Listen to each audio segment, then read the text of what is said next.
Hello, Lucy and Conrad and Caleb.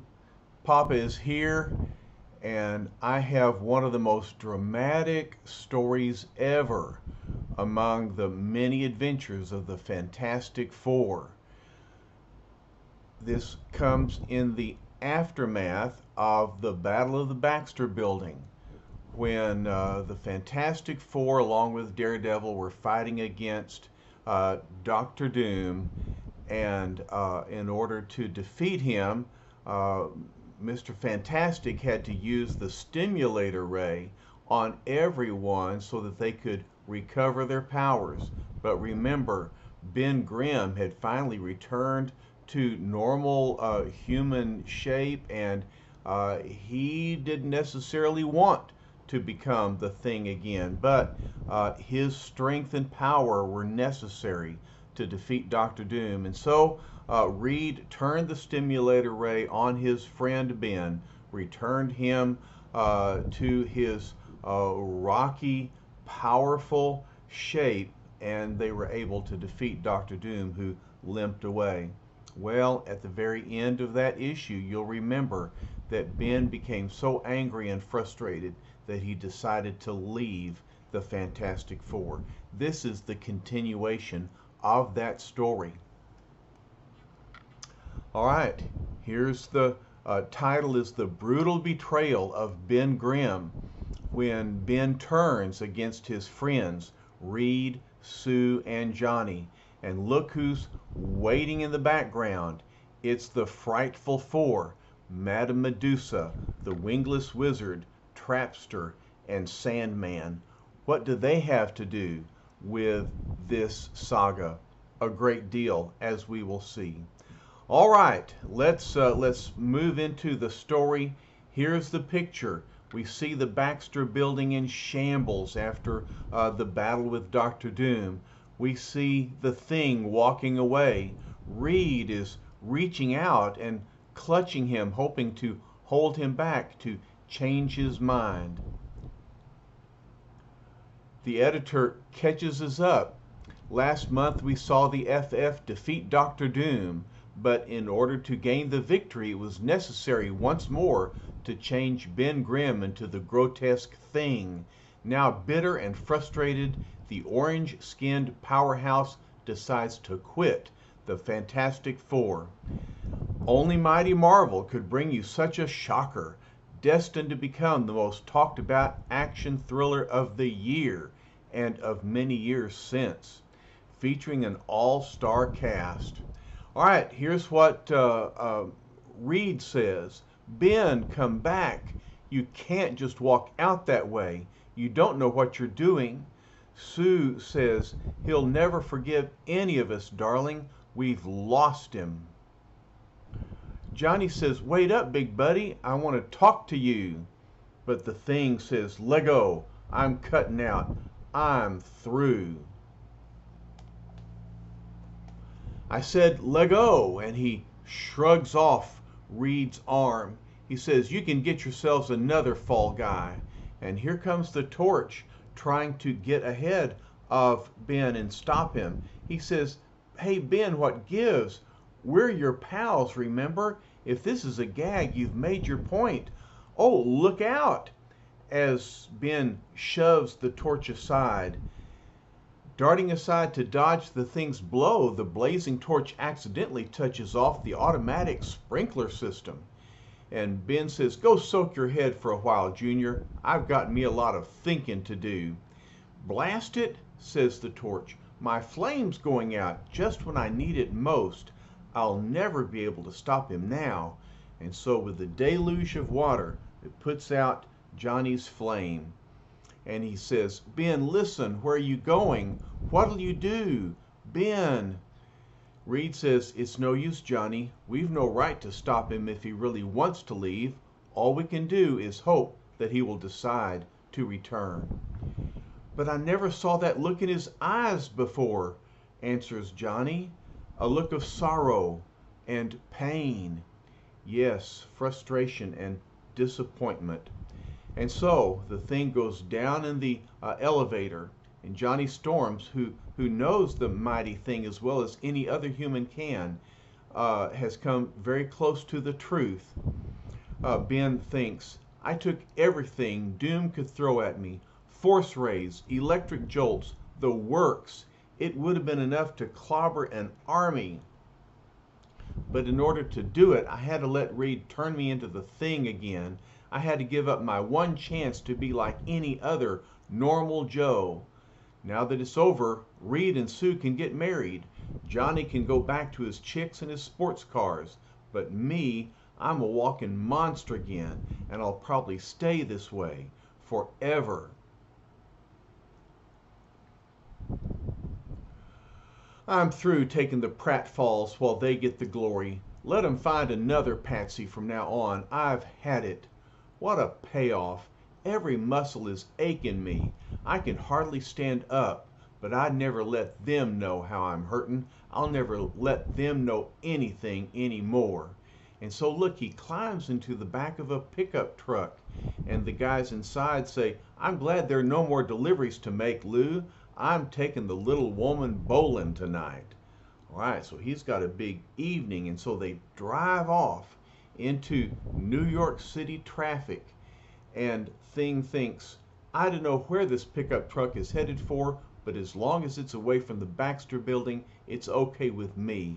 I'd gotta grab me some shut-eye now. All right, sometime later, they're out of New York City traffic and they're on a bumpy country road in New Jersey. And so the sleeping Thing is jarred from the back of the truck.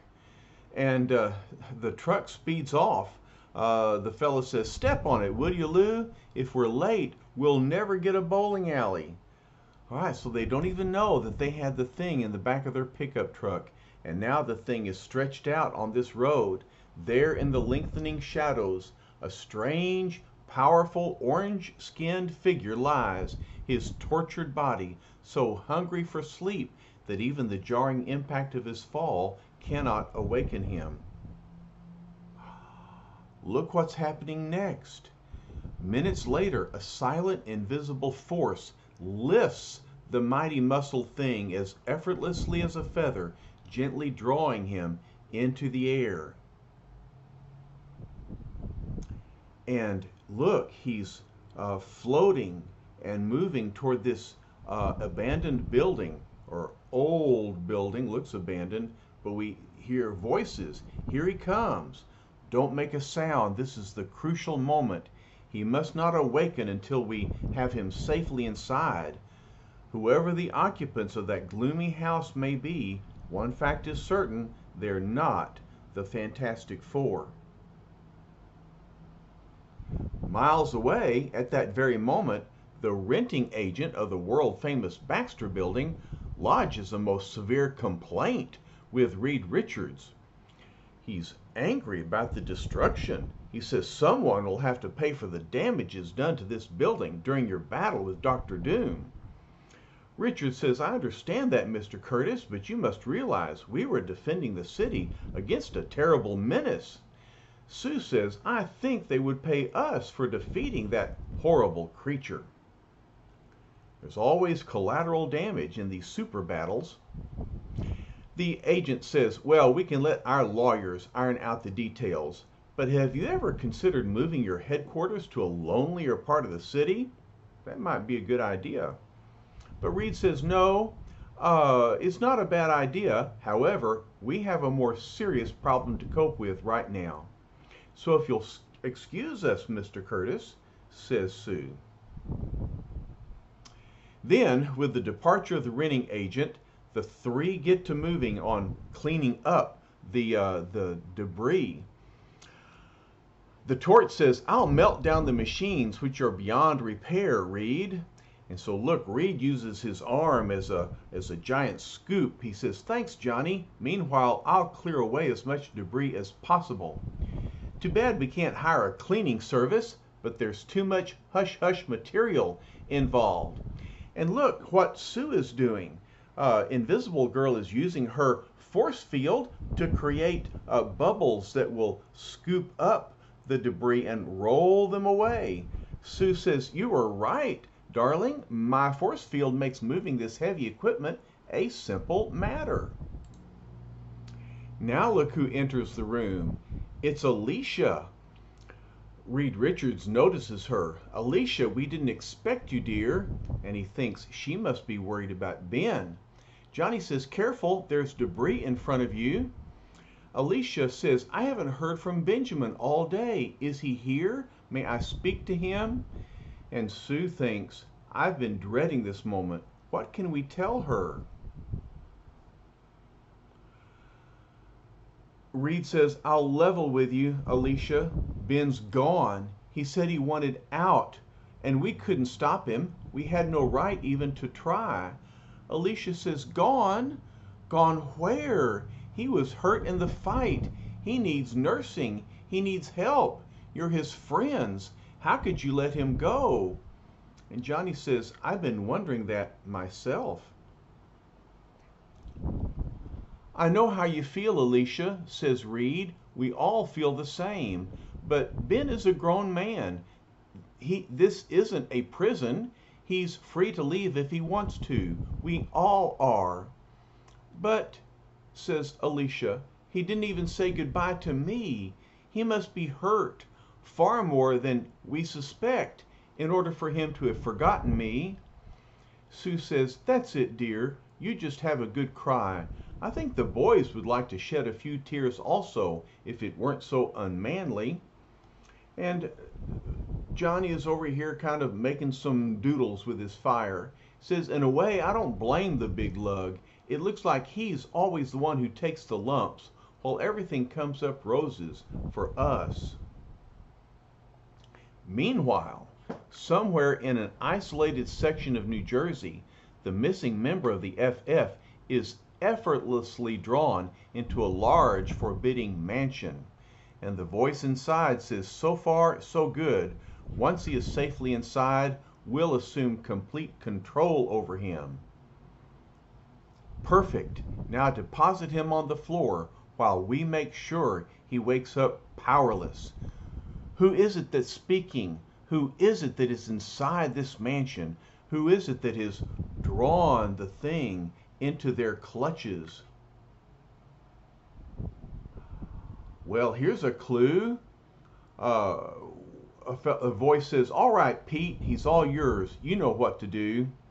Well, Pete says, I told you to forget that name. I'm not Paste Pot Pete anymore. The name Trapster sounds much more important. So look, it's Paste Pot Pete, or the Trapster as he likes to call himself now. But he's securing the thing and holding him down with a very powerful paste. And there are 3 of the frightful 4. The wingless wizard says, whatever you call yourself, are you sure the paste from your stickum gun will hold him? Trapster says, wizard, it's strong enough to anchor a battleship. Sandman says, you won't even need that paste after the Sandman gets through with him. Just step back there, boys. Well, what's Sandman gonna do? Enter Madame Medusa with her magic, powerful hair. She reaches out and grabs Sandman. She says, don't do it, Sandman. When will you males learn to use your brains instead of your muscles? Sandman hollers, Medusa, put me down. Do you hear? Put me down or I'll wrap that creepy hair of yours into a knot you'll never untangle. Stop it, says Wizard. Stop it, both of you. The frightful 4 must not fight among ourselves. What's with Medusa anyway, says Pete. Lately she's been acting like she's the one giving orders around here. Well, there she is, all stretched out on that soft couch. She is acting kind of bossy. And Sandman says, you can't hold me this way, sister. I'll change my body to sand and ooze right out of your useless hair grip. Medusa says, that is precisely what I expected you to do. And now look, she spins her hair around like a fan. She says, now by simply whirling my hair about like a giant fan, I can scatter your particles all over the room. This is what makes Madame Medusa the most powerful member by far of the Frightful Four. Well, she is pretty powerful, I have to say.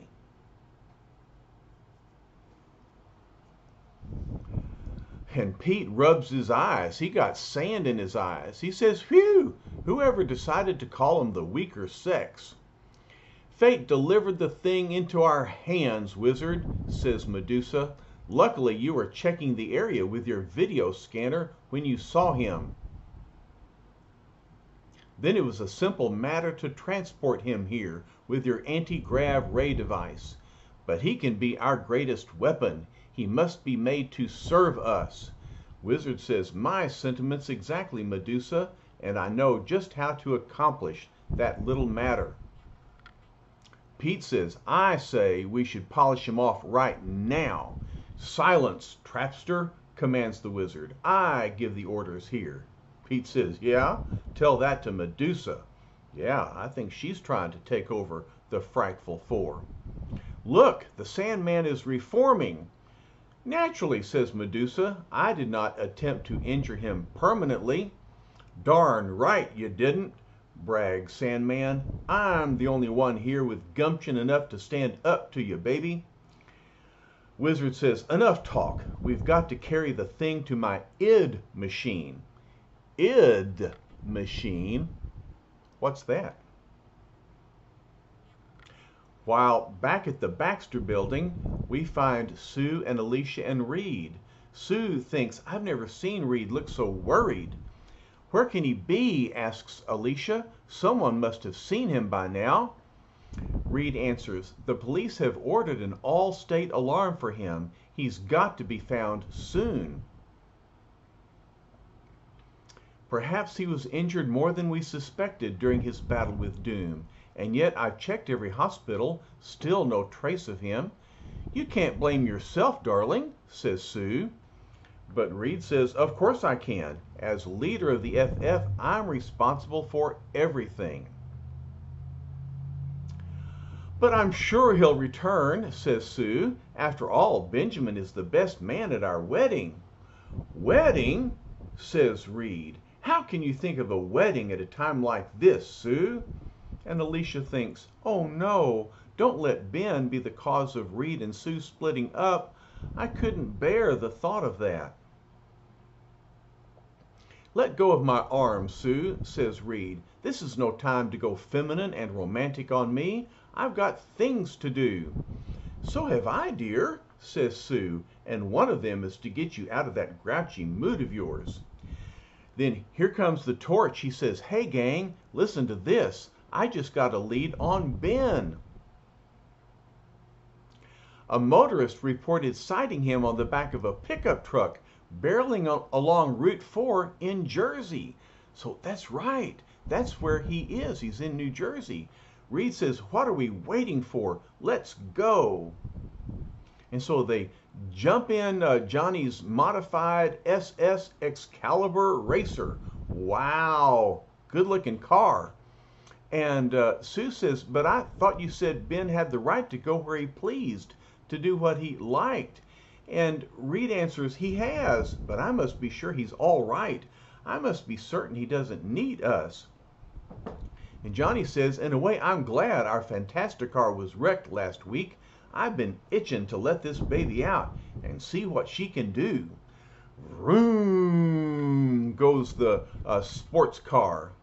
That'd be fun to ride in a convertible like that. Ha. And because there's no top, Reed can stretch up and around and look. Johnny says, "See anything?" And Reed says, "No, not a trace of him." And he's sure looking up high and far. Look at him. And he thinks there are thousands of homes in this area. He could be in any one of them. And yet I can't give up the search. Something won't let me. Something seems to be telling me he's in trouble. He needs us. Well, he does, doesn't he? Meanwhile, Reed Richards' intuition is indeed prophetic. For less than 5 miles away, we find Medusa saying, "Careful, wizard. He'll be no use to us if he's injured." "My dear Medusa," answers Wizard. "I did not gain my name by chance. A delicate experience like this is child's play to me." Pete says, "Boy, if they ever gave out prizes for modesty, forget it." Yeah, the Wizard is pretty arrogant and proud of himself, but of course he's not only a powerful supervillain, but he is an expert scientist as well. Look what he's doing. He's placing some kind of contraption over the thing's head. He says, "Be silent now, all of you. I'm about to activate my id machine, which affects the portion of the human brain containing man's primitive, evil instincts." Oh no, he's going to experiment on the thing's brain. "In other words," says Wizard, "I shall brainwash him, weakening the good part of his character and strengthening the bad. When I am done, he will be another eager follower for us to command." "I still don't like it," says Pete. "He's too blamed strong." "What if he won't take orders from us when he awakes?" "That will be his misfortune," says Wizard. "I shall never permit him to leave here alive." Well, Pete leaves the room. He says, "I sure hope the Wizard knows what he's doing in there. Hey, since when have you two been hitting it off so cozy? Look, they're playing cards. Medusa is using her hair to handle the cards, and she's pulling one out of her hand. Medusa is friendly with whomever she chooses. Trapster, I answer to no one." And Sandman says, "I've decided that she's the chick for me. I like dames who play rough. So, go on back to your glue pot, Sonny. Three's a crowd around here." So there's tension among the frightful four.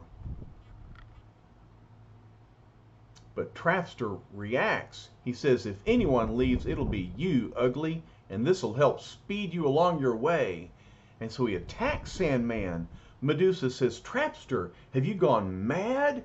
And Sandman realizes, he pasted a vibro shock pulsator on me. So with his gizmos and his glue, he attaches this vibrator on the Sandman, and it kind of shakes him around. But Sandman knows what to do. He says, "I'll just smother it with a fistful of sand." "That won't help you," answers Pete. "I've lots more traps where that came from." "Big deal," says Sandman. "What makes you think you'll get to use them?" And bam, he hits him with a rock-hard fist. And he says, "Did you ever think anything made of sand could be so hard?" Well, I bet he realizes it now. What a powerful fist.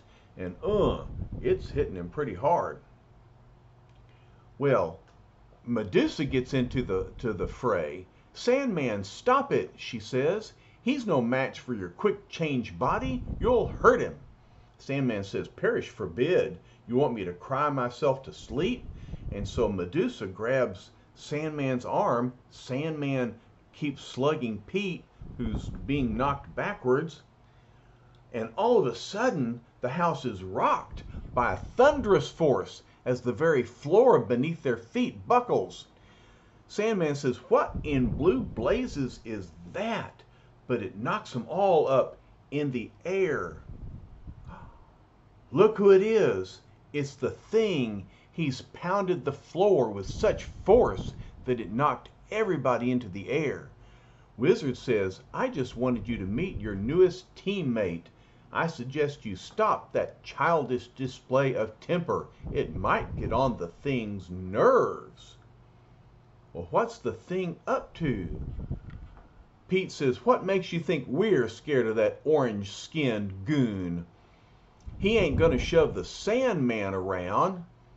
Stay back, Madame Medusa commands." But Wizard says, "Too bad, my friends. I have arranged that he will only obey my orders. Show Medusa that only the Wizard commands, Thing." And so look at that. unhesitatingly, a titanic hand smashes through the wall, ripping into the live electrical wires as a blinding blast of current surges through the thing and into Medusa's hair.